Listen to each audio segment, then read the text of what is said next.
And anyway, if thoughts are going continuously, if you're having a mental diarrhea, obviously you ate some bad food, isn't it? Yes. If you're having a physical diarrhea, you ate some bad food, isn't it? If you're having a mental diarrhea, you are obviously consumed something wrong.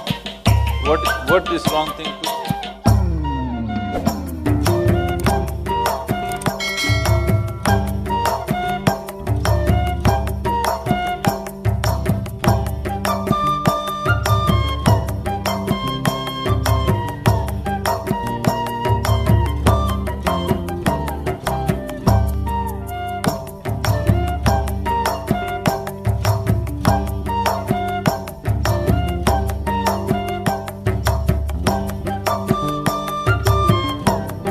Sadhguru, I wanted to know that when we are silent, still we feel that mind chattery, which always bothers us, and our thought always shifts back to past and future imaginations, which will not be any of output. How to get rid of it? A whole lot of thought about this thoughtlessness.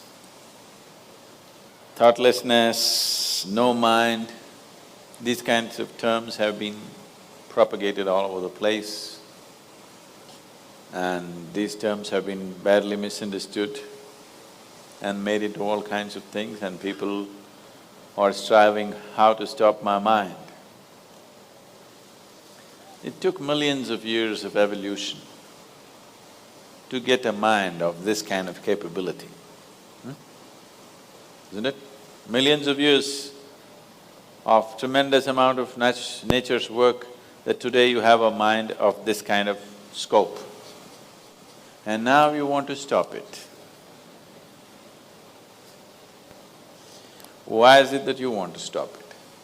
If your mind was constantly producing absolute pleasantness for you, would you think how to stop this mind?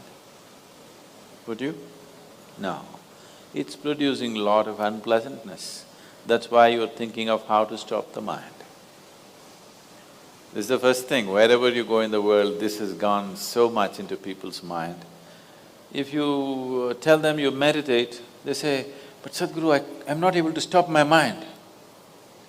I said, that will happen only after you stop your kidneys, liver, heart. You stop all these things, then the mind will also stop. Do you want it to stop? No. Then why do you want the mind to stop? Why do you have such a horrible prejudice against the mind? You don't mind if your heart is beating, you can meditate. You don't mind if your liver is working, you can meditate. Your kidneys are functioning, you can meditate. If your brain functions, you can't meditate, what is the problem? You seem to have something against intelligence, isn't it? This is the conspiracy of the stupid against human intelligence, that to meditate means your brain must be frozen. No. You don't have to freeze your brain. We were looking at this yesterday itself. We will initiate you into Shambhavi. It's a simple process. There are many ways to do it, this is one simple way.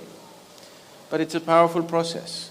If you sit here, you will see your body is here, your mind is somewhere, who you are is somewhere else.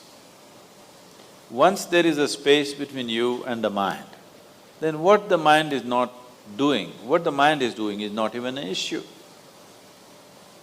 It is like you're stuck in the traffic jam. You're struggling through the traffic. That's one experience. Suppose you're either standing on Chamundi Hill or you're floating in a hot air balloon and look down at all the traffic. Very peacefully, traffic. Why? There's a distance, isn't it?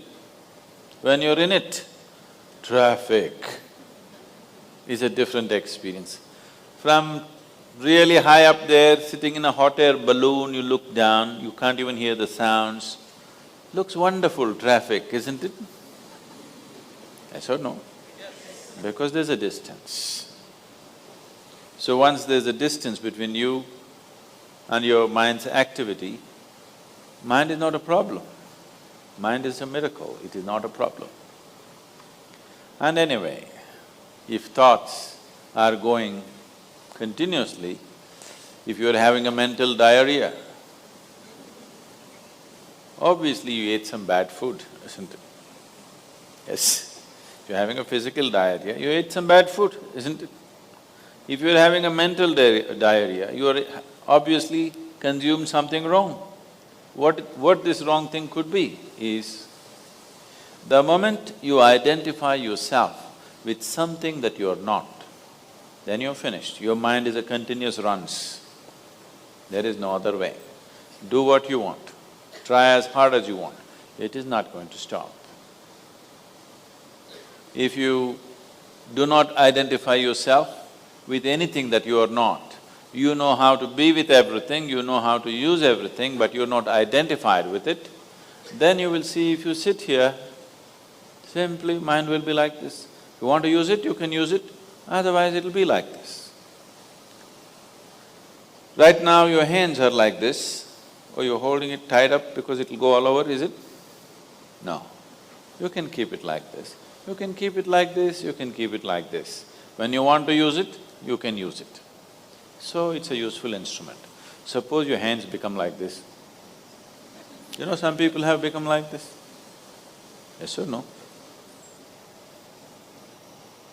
If it becomes like this, you will become ridiculous, isn't it? If it happens to your mind, also you're equally ridiculous. It is just that you are living in the comfort that nobody else can see it. But people can see it. They watch you closely enough, they can see it, isn't it? And whether they can see it or not, that's not the point. The point is, the most important faculty of your life is out of control. Doesn't matter whether they can see it or not, that's not the issue. The issue is, the most important faculty in your life is out of control, doing its own rubbish all the time, not doing what you want it to do.